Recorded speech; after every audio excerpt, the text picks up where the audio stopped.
햇살이 비추는 작은 시골 마을 정순 반찬가게 앞에는 아침부터 손님들이 줄을 섰습니다.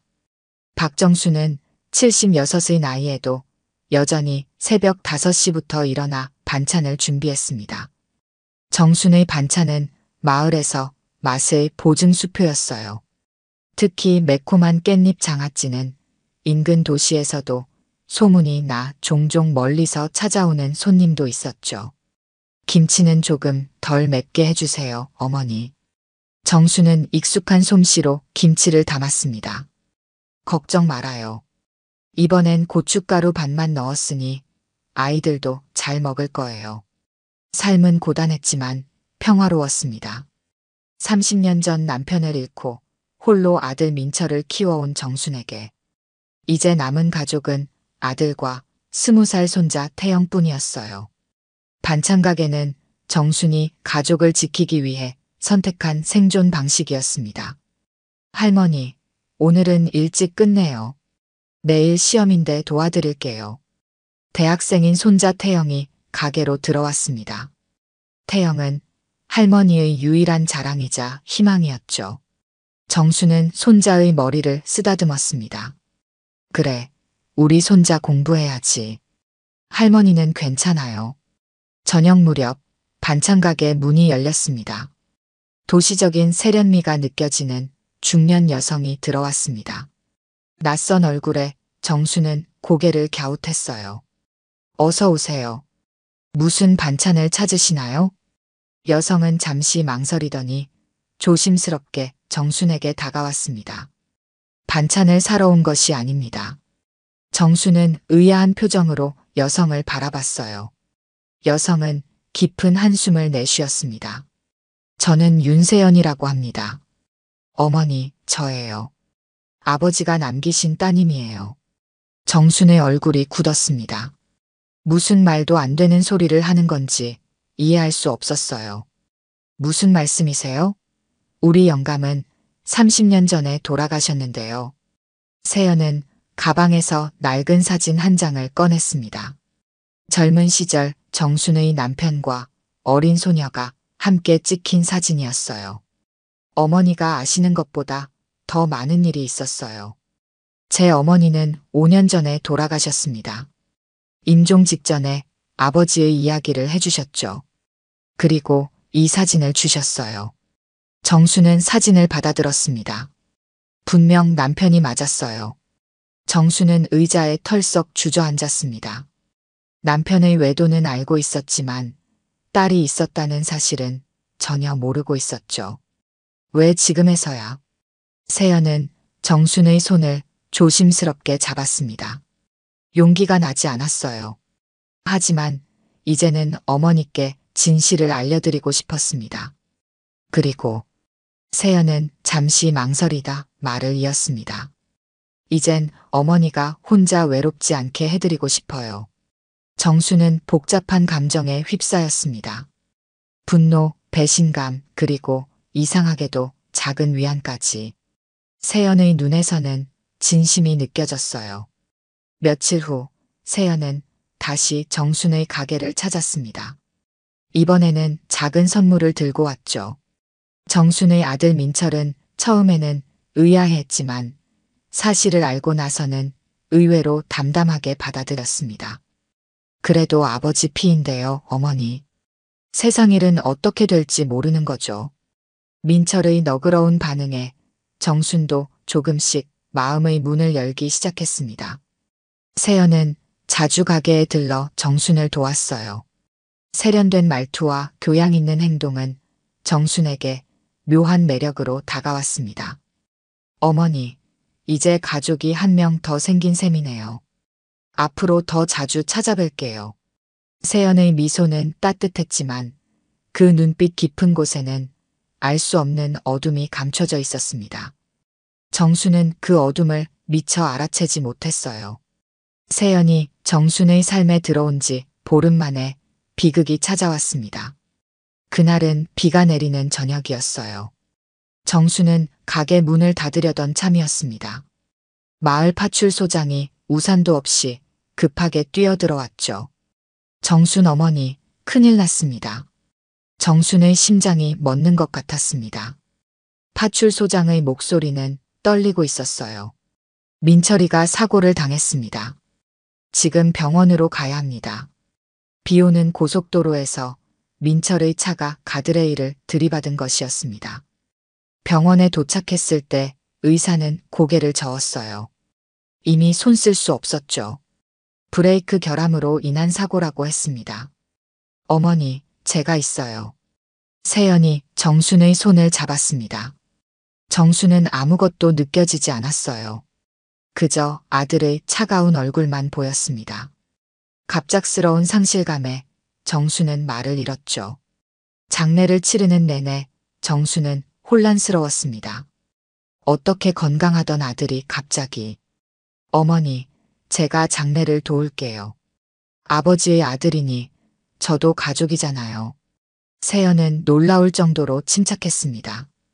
장례 절차에 능숙했고 필요한 서류 처리도 완벽하게 해냈죠. 정수는 그런 세연에게 의지할 수밖에 없었습니다. 손자 태영은 아버지의 죽음 앞에서 말을 잃었어요. 장례를 마친 후 세연은 정순의 집에 머무르기 시작했습니다. 처음에는 일주일만 있겠다더니 어느새 한 달이 지났죠. 세연은 정순에게 끊임없이 다가왔습니다. 어머니, 제가 모시고 살게요. 이제 저희는 서로밖에 없잖아요. 정수는 반찬 가게를 계속 운영했지만 예전 같지 않았어요.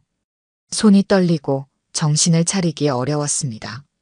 세연은 정순의 일을 도왔고 점점 가게 운영에도 관여하기 시작했죠. 어머니, 제가 장부를 봐드릴게요. 어머니는 요리에만 집중하세요. 어느 날 태영이 갑자기 쓰러졌습니다. 학교에서 기절한 것이었어요. 병원 검사 결과 심한 스트레스성 위염이라고 했습니다. 태영은 며칠간 입원해야 했죠. 할머니, 이상해요. 아버지도 돌아가시기 전에 속이 안 좋다고 하셨어요. 태영의 말에 정수는 가슴이 철렁 내려앉았습니다. 민철도 죽기 전 며칠간 소화가 안 된다고 했었어요. 우연의 일치라고 생각하려 했지만 불안감이 엄습했습니다. 세연은 매일 태영에게 과일과 영양제를 가져갔습니다. 병문안도 빠짐없이 했죠. 우리 태영이 빨리 나아야지. 이모가 특별한 꿀차를 가져왔어. 이거 마시면 속이 금방 좋아질 거야. 어느 날 정순이 병실에 들어섰을 때 세연이 태영에게 약을 타는 모습을 보았습니다. 물병에 하얀 가루를 넣고 있었어요. 정수는 잠시 눈을 의심했습니다. 세연은 당황한 기색 없이 미소를 지었죠. 어머니, 오셨어요? 태영이 위장약을 타주고 있었어요. 의사 선생님이 처방해 주셨거든요. 정수는 고개를 끄덕였지만 마음 한구석이 불편했습니다. 그날 밤 정수는 태영의 침대 옆에 앉아 있었어요. 태영이 잠든 사이 세연이 가져온 물병을 몰래 가방에 넣었습니다. 다음 날 정수는 친구인 동네 약사에게 물병을 보여주었어요. 이거 좀 봐줄 수 있어요? 무슨 약인지 궁금해서. 약사는 검사 후 의아한 표정을 지었습니다. 이건 위장약이 아니에요. 진정제 같은데. 양이 좀 많네요. 어디서 구하셨어요? 정수는 대답하지 않았습니다. 가슴속에서 불안감이 커졌어요. 집으로 돌아오는 길, 우연히 마주친 이웃이 정순에게 말했습니다. 정순 씨, 그 여자 좀 이상해요. 어제 밤에 당신네 집 문서를 뒤지는 걸 봤어요. 정수는 걸음을 멈췄습니다. 이웃의 말에 가슴이 쿵쾅거렸어요. 무슨 말이에요? 창문으로 봤어요. 늦은 밤인데 서랍을 다 뒤지더라고요. 보험 서류 같은 것도 보고. 정수는 집으로 달려갔습니다. 세연이 없는 틈을 타 남편의 오래된 서류 가방을 열었어요. 그 안에 놓인 민철의 보험 서류, 수익자가 세연으로 변경되어 있었습니다. 날짜는 민철이 사고 나기 일주일 전이었죠. 정순의 손이 떨렸습니다. 가슴속 불안감이 확신으로 변하기 시작했어요. 정수는 밤새 잠을 이루지 못했습니다. 보험 서류의 서명이 마음에 걸렸습니다. 분명 민철의 필체가 맞았지만 어딘가 어색했어요. 마치 떨리는 손으로 쓴 것 같았죠. 새벽녘 정수는 결심했습니다. 태영을 지키기 위해 반드시 진실을 밝혀내야 했어요. 아침이 되자 정수는 평소처럼 반찬 가게로 향했습니다. 세연은 태영의 병간호를 핑계로 집에 남았죠. 가게에 도착한 정수는 오랜 단골 손님들에게 조심스럽게 세연에 대해 물었습니다. 혹시 우리 세연이에 대해 뭐 들은 거 있어요? 단골 손님인 최 씨 아주머니가 주위를 살피더니 목소리를 낮췄습니다. 정순 씨, 그 여자 이상해요. 어제 은행에서 봤는데 민철이 명의의 통장을 찾으려고 하더라고요. 또 다른 손님이 끼어들었습니다. 맞아요. 그 여자 동네 사람들한테 자기가 정순 씨 며느리라고 소개하고 다녀요. 민철이 아내라고요. 정순은 충격을 받았습니다. 세연은 정순에게 자신이 미혼이라고 했었어요. 의심은 점점 깊어졌습니다. 점심시간 정순은 병원으로 향했습니다. 태영의 담당 의사를 만나려고 했어요. 선생님, 제 손자가 왜 갑자기 아픈 건가요? 정확한 원인이 알고 싶어요. 의사는 차트를 살펴보았습니다. 글쎄요. 위험 증상이지만 혈액 검사에서 이상한 수치가 나왔습니다. 추가 검사가 필요해요. 정수는 주저하다 물었습니다. 혹시 약물 때문일 수도 있나요? 의사의 눈썹이 올라갔습니다. 무슨 말씀이세요? 정수는 세연이 타던 약에 대해 이야기했습니다. 의사는 심각한 표정으로 고개를 끄덕였어요. 즉시 검사해 보겠습니다. 그리고 의사는 잠시 망설이다 말을 이었습니다. 환자 주변인에 대한 면회를 제한하는 게 좋겠습니다. 병원을 나오는 길, 정수는 태영의 대학 친구들을 만났습니다. 그들은 태영이 평소 자주 이야기했던 아버지의 사고에 대해 의심하고 있었어요. 할머니, 태영이가 얼마 전에 아버지의 차를 점검했다고 했어요. 그런데 브레이크가 새 것이었대요. 교체한 지 일주일도 안 됐다고. 정수는 가슴이 철렁 내려앉았습니다. 민철은 항상 차량 관리에 철저했어요. 브레이크 결함으로 사고가 났다는 경찰의 말이 갑자기 의심스러워졌죠. 집으로 돌아온 정수는 세연의 방을 살펴보기로 결심했습니다. 세연이 병원에 있는 동안 조심스럽게 그녀의 가방을 뒤졌어요. 가방 안에는 여러 개의 신분증이 있었습니다. 모두 다른 이름이었지만 사진은 세연이었죠. 정수는 깊은 숨을 들이마셨습니다. 그리고 다이어리를 발견했습니다. 그 안에는 민철의 일상이 꼼꼼하게 기록되어 있었어요. 언제 출근하고 어디서 밥을 먹고 어떤 약을 먹는지까지. 마지막 페이지에는 빨간 펜으로 동그라미 친 날짜가 있었습니다. 민철이 사고를 당한 날이었죠. 정수는 다이어리를 떨리는 손으로 넘겼습니다. 그리고 충격적인 메모를 발견했어요. 대상 삼박민철. 보험 금액 5억. 계획 실행일 4월 15일. 정순의 다리에 힘이 빠졌습니다. 벽을 짚으며 주저앉았어요. 이제 모든 것이 명확해졌습니다. 세연은 정순의 딸이 아니었어요. 그저 보험금을 노리고 접근한 사기꾼이었죠. 그때 현관문이 열리는 소리가 들렸습니다.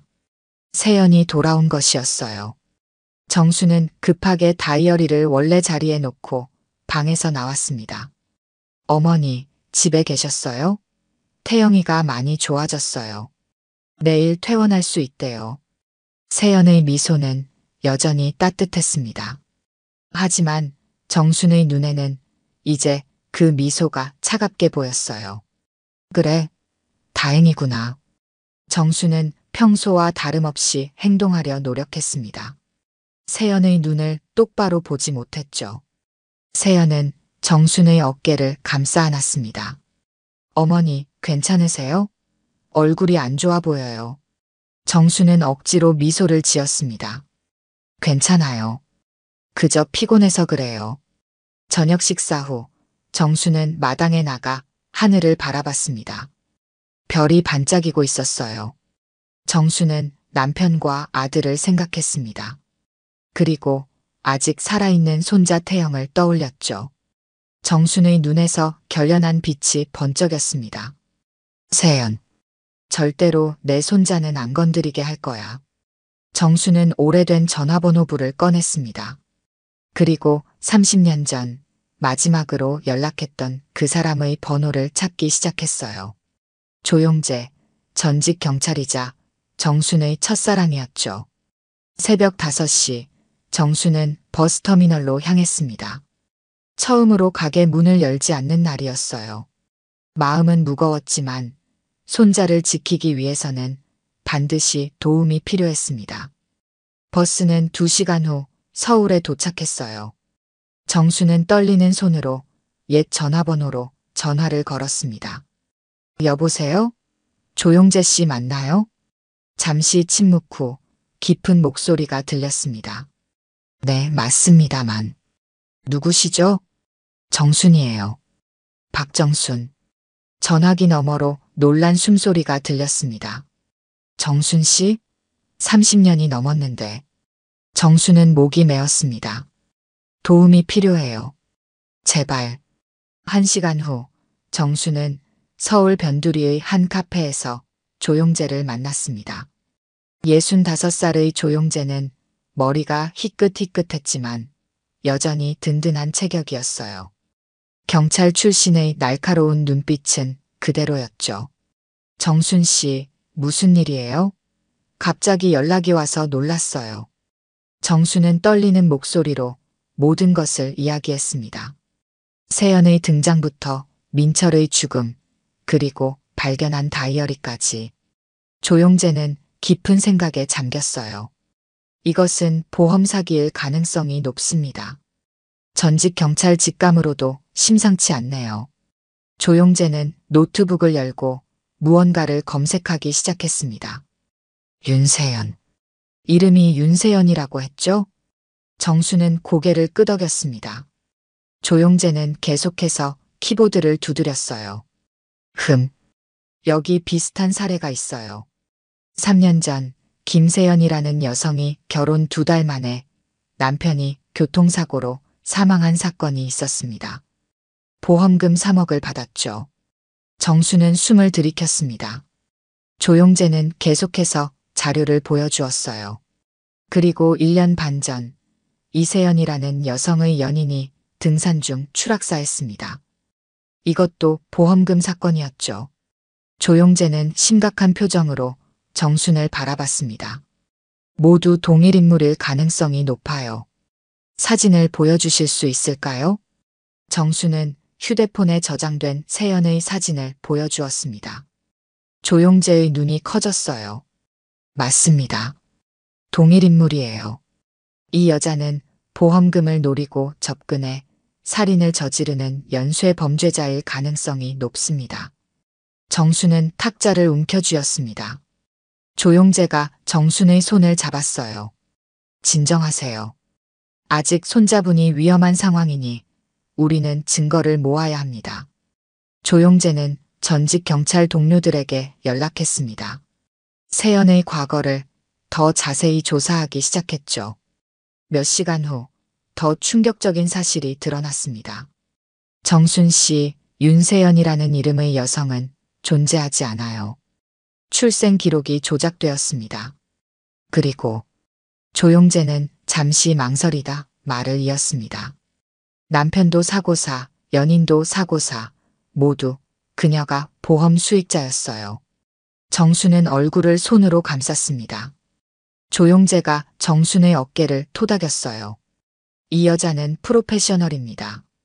접근 방식이 항상 같아요. 몇 개월간 접근해 신뢰를 얻고 보험에 가입시킨 후 사고로 위장한 살인을 저지르죠.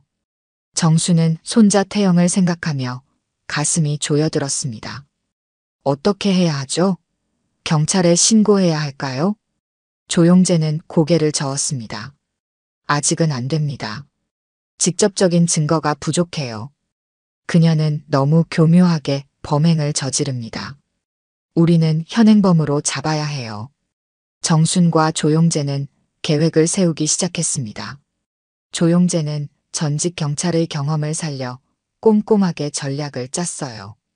이 여자는 이제 손자분을 노릴 겁니다. 그가 퇴원하면 행동을 개시할 거예요. 우리는 그 전에 준비해야 합니다.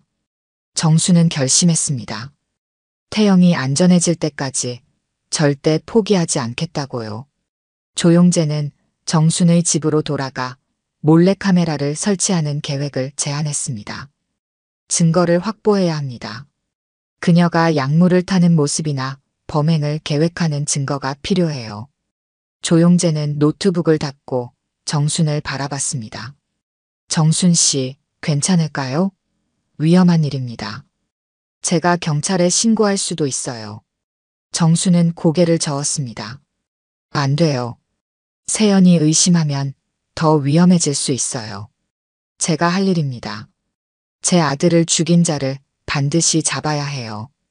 조용재의 눈에서 존경의 빛이 번쩍였습니다. 그는 정순의 손을 꼭 잡았어요. 함께 하겠습니다.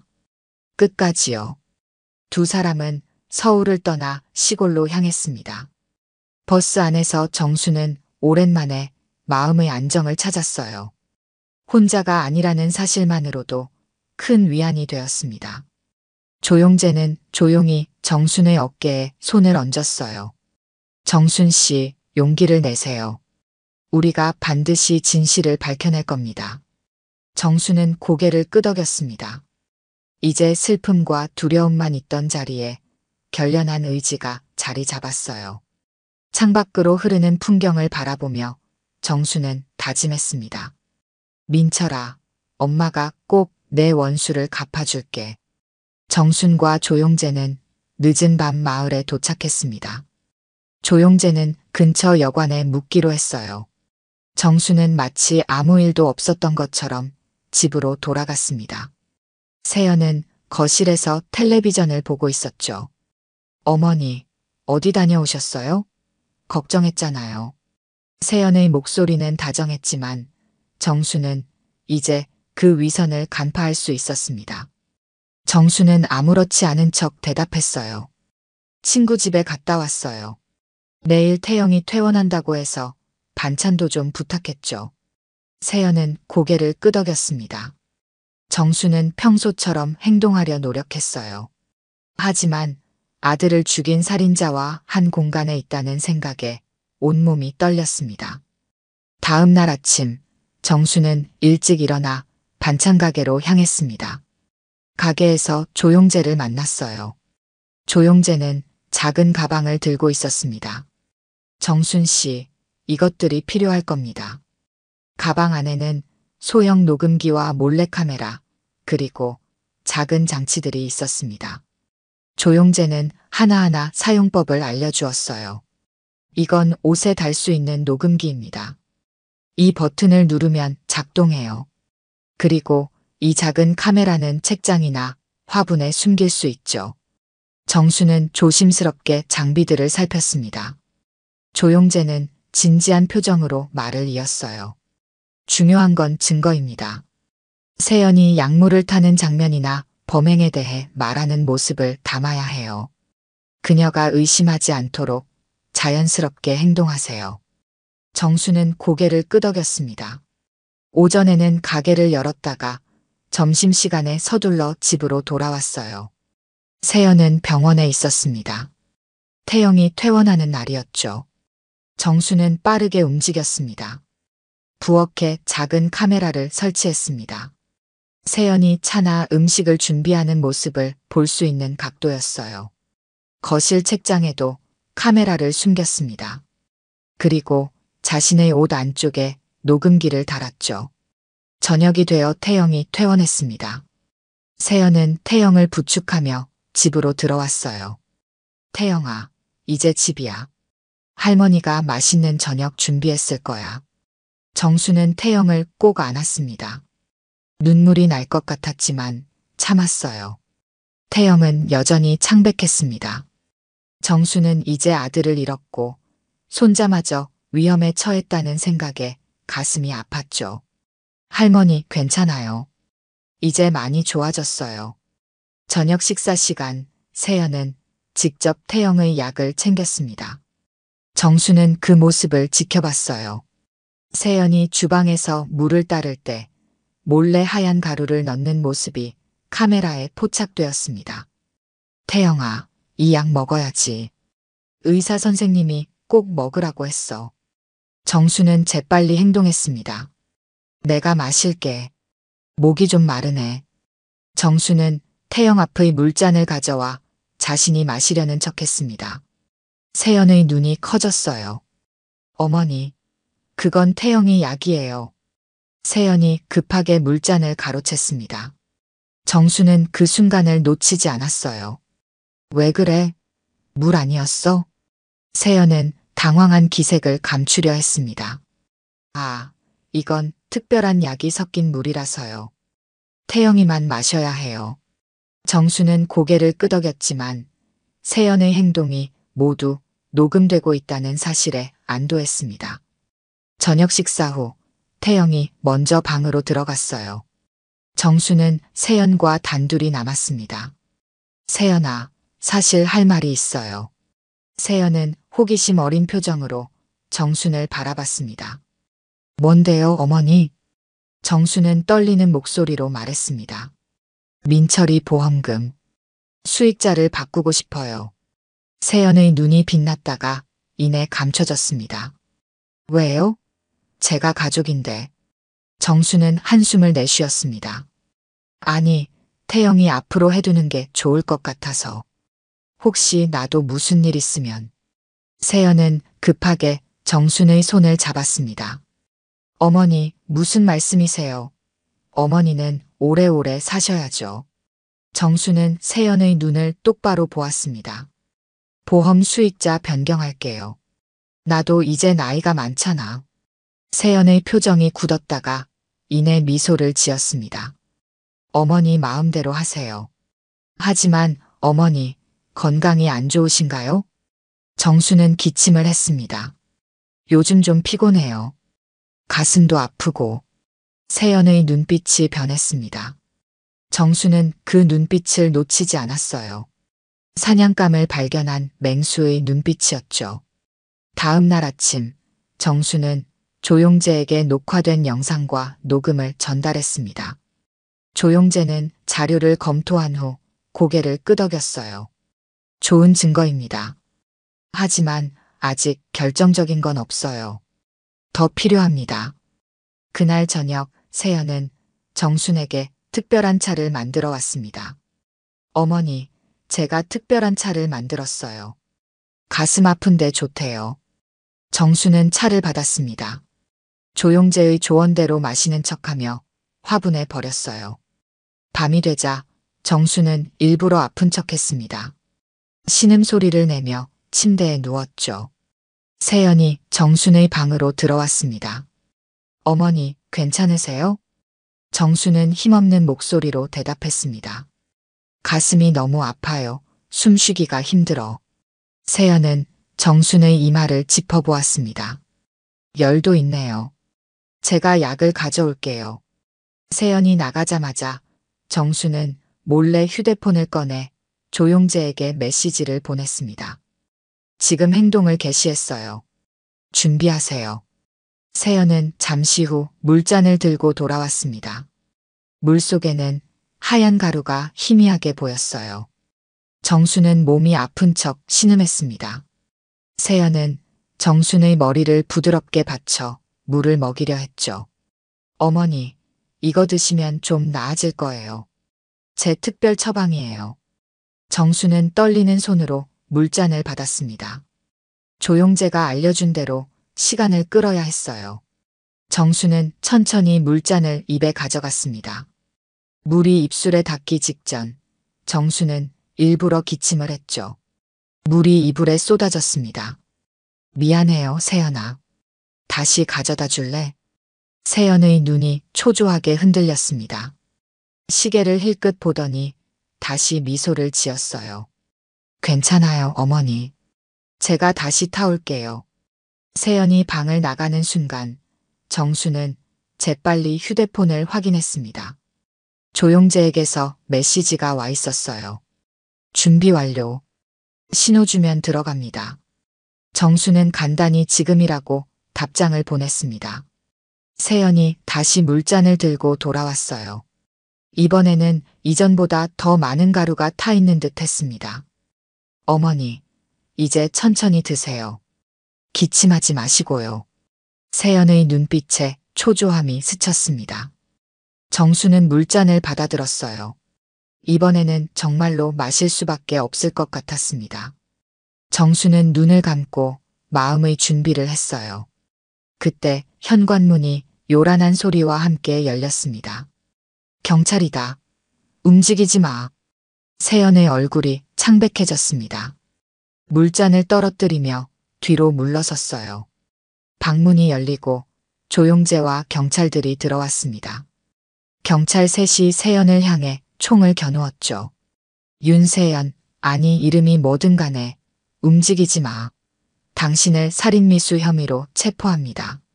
세연은 창문 쪽으로 달려갔지만 이미 다른 경찰이 밖에서 기다리고 있었습니다. 도망칠 길이 없었어요. 세연은 갑자기 표정을 바꾸었습니다. 무슨 소리예요? 저는 그저 어머니를 돌보고 있었을 뿐인데요. 정수는 천천히 침대에서 일어났습니다. 더 이상 아픈 척할 필요가 없었어요. 조용재가 정순에게 다가와 어깨를 감쌌습니다. 괜찮으세요, 정순 씨? 정수는 고개를 끄덕였습니다. 경찰은 세연의 손에 수갑을 채웠어요. 세연은 여전히 연기를 계속했습니다. 이게 무슨 짓이에요? 이 늙은 년이 날 모함하는 거예요. 저는 정순 어머니의 딸이라고요. 조용재가 태블릿을 꺼냈습니다. 화면에는 세연이 물에 약을 타는 장면이 재생되고 있었어요. 당신이 방금 정순 씨에게 먹이려던 물에 든 약물은 검사 결과 고농도의 수면제와 심장마비를 유발할 수 있는 약물이었습니다. 세연의 얼굴이 일그러졌습니다. 조용재는 계속해서 증거를 제시했어요. 그리고 우리는 당신의 과거 범행에 대한 증거도 확보했습니다. 김세연, 이세연, 그리고 지금의 윤세연까지 모두 당신이죠. 세연은 마지막 발악을 했습니다. 증거가 없을 텐데 내가 왜 그런 짓을 해요? 그때 태영이 방문을 열고 들어왔습니다. 손에는 세연의 가방이 들려 있었어요. 이거면 증거가 될까요? 세연 이모 가방에서 찾았어요. 다이어리랑 여러 개의 신분증, 그리고 아버지의 사고를 계획한 메모들. 세연의 얼굴이 창백해졌습니다. 경찰은 태영에게서 증거물을 넘겨받았어요. 세연은 더 이상 빠져나갈 구멍이 없음을 깨달았습니다. 그녀의 표정이 갑자기 변했어요. 이제는 가면을 벗은 진짜 모습이었습니다. 그래, 내가 했어. 그 바보 같은 아들도 내가 죽였어. 너무 쉬웠다고. 차에 브레이크 오일을 빼고 약을 타주고. 그 멍청이는 내가 이복 동생이라고 믿었지. 정수는 충격을 받았습니다. 세연의 고백을 듣는 것은 생각보다 더 고통스러웠어요. 세연은 히스테리컬하게 웃었습니다. 이제 아들 다음은 당신 차례였어. 보험금만 받았으면 사라졌을 텐데. 경찰이 세연을 제압했습니다. 그러나 세연은 멈추지 않고 계속 소리쳤어요. 알아? 너희 아버지도 그랬다. 그 남자도 내가 처리했어. 30년 전 내 첫 번째 사건이었지. 정수는 몸이 굳어버렸습니다. 남편의 죽음까지. 세연이 저지른 일이었단 말입니까? 조용재가 정순을 부축했어요. 정순의 다리에서 힘이 빠졌습니다. 경찰이 세연을 밖으로 끌고 나갔습니다. 세연은 여전히 소리치며 저항했어요. 당신들은 아무것도 몰라. 내가 얼마나 영리했는지. 완벽한 계획이었다고. 집 앞에는 이미 여러 대의 경찰차가 대기하고 있었습니다. 마을 사람들이 모여 이 광경을 지켜보고 있었어요. 정수는 현관문 앞에 서서 세연이 경찰차에 태워지는 모습을 바라봤습니다. 태영이 할머니 옆으로 다가왔습니다. 정수는 손자를 꼭 끌어안았어요. 눈물이 흘렀습니다. 아들은 돌아오지 않겠지만 적어도 정의는 실현되었습니다. 조용재가 정순에게 다가왔습니다. 정순 씨, 이제 끝났어요. 그녀는 절대 다시 나올 수 없을 겁니다. 정수는 고개를 끄덕였습니다. 세연이 타고 간 경찰차가 사라지는 것을 지켜보며 생각했어요. 남편 그리고 민철이 이제 편히 쉴 수 있겠죠. 조용재는 정순의 어깨를 감쌌습니다. 네, 그럴 겁니다. 그들의 원한도 풀렸을 거예요. 경찰들은 집안을 수색했습니다. 세연의 방에서 더 많은 증거물들이 발견되었어요. 가짜 신분증들, 독극물, 그리고 새로운 범행을 계획한 메모들까지. 정수는 그제야 자신이 얼마나 큰 위험에 노출되어 있었는지 깨달았습니다. 마을 사람들은 정순에게 위로의 말을 건넸습니다. 그들도 세연이 이상하다고 느꼈지만 이렇게 끔찍한 사실일 줄은 몰랐다고 했어요. 모든 혼란이 가라앉고 집에는 정순과 태영 그리고 조용재만 남았습니다. 태영은 할머니를 위해 따뜻한 차를 준비했어요. 할머니, 이제 괜찮아요. 우리 함께 이겨낼 거예요. 세연이 체포된 지 석 달이 지난 후 재판이 시작되었습니다. 법정은 사람들로 가득 찼어요. 세연의 사건이 언론에 크게 보도되면서 많은 사람들이 관심을 보였습니다. 정수는 조용재와 함께 법정 앞줄에 앉았습니다. 태영도 옆에 있었죠. 세연은 수갑을 찬 채로 법정에 들어왔습니다. 교도소 생활로 그녀의 모습은 많이 변해 있었어요. 화려했던 머리카락은 단정하게 잘린 상태였고 얼굴은 창백했습니다. 그러나 그녀의 눈빛만은 여전히 날카로웠죠. 검사는 세연의 죄목을 하나하나 낭독했습니다. 피고인 김명희, 일명 윤세연은 박민철 씨 살해, 정순 씨 살인 미수, 보험 사기, 신분 위조, 그리고 과거 2건의 살인 혐의로 기소되었습니다. 정수는 세연의 본명이 김명희라는 사실에 놀랐습니다. 그녀가 얼마나 많은 거짓말을 했는지 새삼 깨달았어요. 피고인은 계획적으로 박민철 씨의 가족에게 접근하여 자신을 이복달이라고 속이고 보험금을 노려 살인을 저질렀습니다. 세연, 아니 김명희의 변호사는 정신질환을 주장했습니다.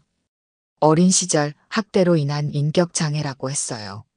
하지만 검사는 증거를 차례대로 제시했습니다. 세연의 다이어리, 녹음된 대화, 그리고 약물 분석 결과까지. 법정은 세연이 운영해온 보험 사기 수법에 대해 자세히 알게 되었습니다. 그녀는 오랜 기간 신분을 바꿔가며 피해자들에게 접근했어요. 남편이나 연인을 가장의 관계를 맺고 보험에 가입시킨 후 살해하는 패턴이었습니다. 세연은 재판 내내 무표정한 얼굴로 앉아 있었습니다. 마치 모든 것이 남의 이야기인 것처럼 무관심했어요. 그러다 갑자기 정순을 향해 비웃는 표정을 지었습니다. 정순은 그 눈빛에 몸을 떨었지만 조용재가 옆에서 정순의 손을 꼭 잡아주었어요. 증인 박태영을 부릅니다. 태영이 증언대로 향했습니다. 그의 걸음은 무거웠지만 결연했어요.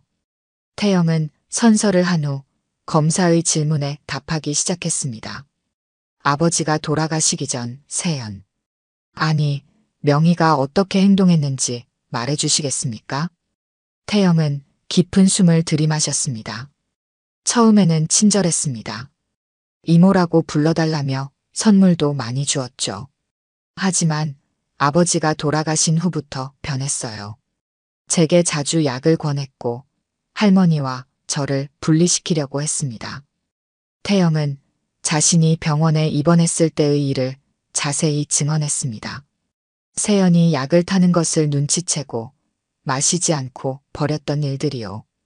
태영의 증언은 세연의 계획적인 범행을 더욱 명확히 보여주었습니다. 검사가 마지막 질문을 던졌습니다. 태영 씨, 피고인에게 하고 싶은 말이 있습니까? 법정이 조용해졌습니다. 태영은 세연을 똑바로 바라봤어요. 아버지는 그런 사람에게 죽지 않았습니다. 가족은 돈이 아닙니다. 당신은 우리 가족이 아니었고 앞으로도 아닐 겁니다. 태영의 목소리는 떨렸지만 단호했습니다. 세연은 처음으로 표정이 흔들렸어요.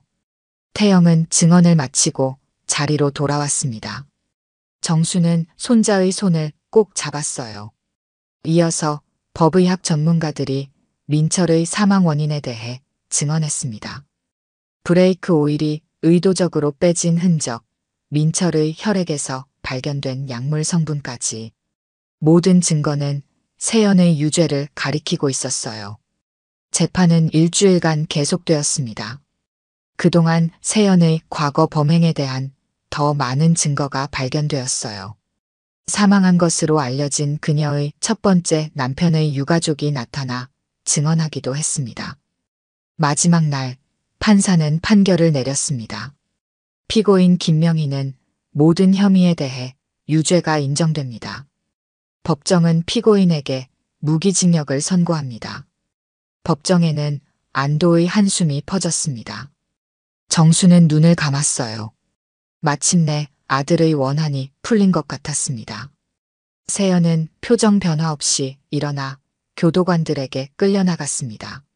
나가는 순간 그녀는 마지막으로 정순을 향해 돌아봤어요. 당신 남편도 이렇게 끝났었지. 세연의 말은 속삭임처럼 작았지만 정순은 분명히 들었습니다. 조용재가 정순의 어깨를 감쌌어요. 이제 끝났습니다. 정순 씨. 법정을 나오는 길 많은 기자들이 정순에게 질문을 쏟아냈습니다. 조용재가 기자들을 막아주었어요. 태영은 할머니를 부축하며 차로 향했습니다. 집으로 돌아오는 길 정수는 창밖을 바라보며 생각에 잠겼습니다. 이제 모든 것이 끝났지만 가슴 한구석이 여전히 무거웠어요.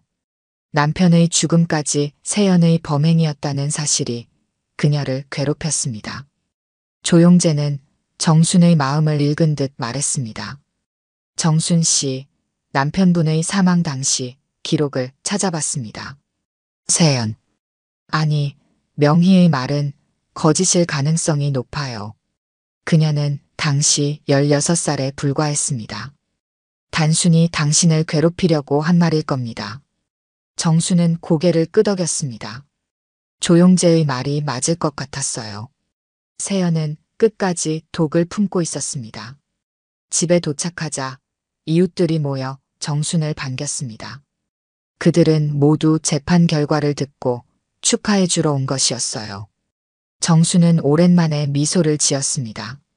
고마워요, 여러분. 이제 다시 시작할 수 있을 것 같아요. 태영은 할머니의 손을 잡았습니다. 할머니, 아버지도 분명 기뻐하실 거예요. 우리가 진실을 밝혀냈으니까요. 정수는 손자를 바라봤습니다. 태영의 얼굴에서 민철의 모습이 겹쳐 보였어요. 가슴이 뭉클했습니다. 그래, 우리가 해냈구나. 재판이 끝난 지 한 달이 지났습니다. 가을바람이 마을을 감싸고 있었어요. 정수는 오랜만에 반찬가게 문을 열었습니다. 가게 앞에는 벌써 단골 손님들이 기다리고 있었죠. 정순 씨, 드디어 가게 여셨네요. 기다렸어요. 정수는 미소를 지었습니다. 고개를 끄덕이며 손님들을 맞이했어요. 이전처럼 활기차진 않았지만 적어도 다시 일상으로 돌아온 것만으로도 감사했습니다. 오늘은 김치가 정말 맛있어요. 저도 할 수 있을 것 같았는데 역시 정순 씨의 손맛을 따라갈 수가 없네요. 손님들의 칭찬에 정순은 쑥스러워했습니다.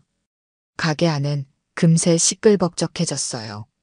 정순은 분주히 움직이며 손님들의 주문을 받았습니다. 오랜만에 느끼는 일상의 평온함이었죠. 오후가 되자 조용재가 가게를 찾아왔습니다. 그는 이제 주말마다 마을에 내려와 정순을 만나고 있었어요.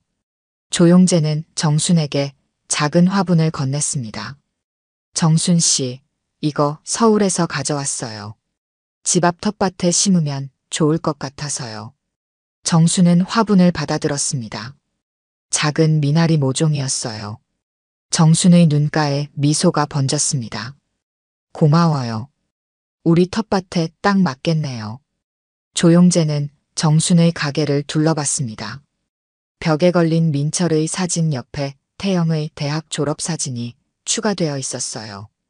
정순의 가족 사진이었죠. 태영이 잘 지내요? 정순은 고개를 끄덕였습니다. 네, 학교도 열심히 다니고 요즘은 제법 웃기도 해요. 처음에는 많이 힘들어 했는데 이제는 조금씩 나아지고 있어요. 조용재는 정순의 옆에 앉았습니다. 두 사람은 잠시 말없이 창밖을 바라봤어요. 가을 햇살이 따스했습니다. 정순 씨, 앞으로의 계획이 있으세요? 정순은 생각에 잠겼습니다. 지난 몇 달간 그녀의 삶은 완전히 뒤바뀌었어요. 아들을 잃었고 남편의 죽음에 대한 의문도 생겼습니다. 하지만 이제는 진실을 알게 되었고 앞으로 나아갈 시간이었죠. 글쎄요. 태영이가 졸업하면 작은 여행을 가보고 싶어요. 지금까지 한 번도 여행다운 여행을 못 해봤거든요. 조용재의 눈빛이 부드러워졌습니다. 좋은 생각이에요. 어디 가고 싶으세요? 정수는 미소를 지었습니다. 바다요. 민철이 아버지와 약속했었는데 평생 못 지켰어요. 이제라도 가보고 싶어요. 조용재는 정순의 손을 조심스럽게 잡았습니다. 정순은 손을 빼지 않았어요. 함께 가도 될까요? 제가 운전도 할 수 있고. 정순은 살짝 얼굴이 붉어졌습니다. 76의 나이에 이런 감정을 느끼다니 스스로도 놀라웠어요. 그럼요, 좋죠. 가게 문종이 울렸습니다. 태영이 들어왔어요. 그의 품에는 작은 강아지가 안겨 있었습니다. 할머니, 이것 좀 보세요. 정순과 조용재는 놀란 표정으로 태영을 바라봤습니다. 태영은 자랑스럽게 강아지를 내보였어요. 길에서 주웠어요. 누가 버린 것 같은데 너무 귀여워서 그냥 지나칠 수가 없었어요. 강아지는 하얀 털에 검은 반점이 있었습니다. 크기는 작았지만 활발하게 꼬리를 흔들었어요. 정수는 망설였습니다. 태영아, 강아지는 돌봐주는 게 쉽지 않아. 태영은 간절한 눈빛으로 할머니를 바라봤습니다. 제가 책임질게요. 이름도 지었어요. 몽실이라고요. 조용재가 웃음을 터뜨렸습니다. 정순도 결국 미소 지었어요. 강아지 몽실이는 태영의 품에서 뛰어나와 정순의 발치에서 낑낑거렸습니다. 정순은 조심스럽게 몽실이를 안아 올렸어요. 그래, 몽실이구나. 우리 가족이 된 걸 환영해. 태영의 얼굴에 환한 미소가 번졌습니다. 그는 가방에서 또 다른 강아지를 꺼냈어요. 이번에는 갈색 털의 강아지였습니다. 사실 2마리였어요. 이건 몽실이 동생이에요. 우리 새 가족이에요. 정수는 놀라서 입을 벌렸습니다. 조용재는 웃음을 참지 못했어요. 결국 정순도 함께 웃었습니다. 오랜만에 터져나오는 진심 어린 웃음이었죠. 그날 저녁 정순의 집 마당에는 작은 바비큐 파티가 열렸습니다. 조용재가 고기를 굽고 태영은 새로 입양한 강아지들과 놀았어요. 이웃들도 몇 명 초대되었습니다. 모두가 정순의 회복을 축하해 주었죠. 밤이 깊어지고 손님들이 돌아간 후 정순은 마당에 혼자 남아 하늘을 바라봤습니다. 별이 유난히 밝게 빛나고 있었어요. 정수는 문득 민철과 남편을 생각했습니다. 그들이 어딘가에서 자신을 지켜보고 있는 것 같았죠. 조용재가 정순의 옆에 앉았습니다. 생각이 많으신가 봐요. 정수는 고개를 끄덕였습니다. 그래요. 하지만 이제는 괜찮아요. 민철이와 남편도 이제는 편히 쉴 수 있을 것 같아요. 조용재는 따뜻한 차를 정순에게 건넸습니다. 두 사람은 말없이 밤하늘을 바라봤어요. 마당 한쪽에서는 태영이 강아지들과 놀고 있었습니다. 그 모습을 보며 정수는 중얼거렸습니다. 이제야 진짜 가족을 지킨 것 같구나. 조용재는 정순의 손을 살며시 잡았습니다. 정수는 이번에도 손을 빼지 않았어요. 가을바람이 두 사람의 머리카락을 살짝 흔들었습니다. 다음 날 아침, 정수는 일찍 일어나 텃밭으로 향했습니다. 조용재가 가져온 미나리 모종을 심기 위해서였어요. 작은 삽으로 흙을 파면서 정수는 생각했습니다. 인생은 이 작은 모종과 같아요. 아무리 큰 상처를 받아도 다시 심고 가꾸면 새롭게 자랄 수 있는 것이죠. 텃밭 일을 마치고 돌아오는 길, 정수는 마당에서 놀고 있는 강아지들과 태영을 바라봤습니다. 그리고 조용재가 아침 식사를 준비하는 모습도 보였어요. 정순의 입가에 따뜻한 미소가 번졌습니다. 오늘도 좋은 하루가 될 것 같구나.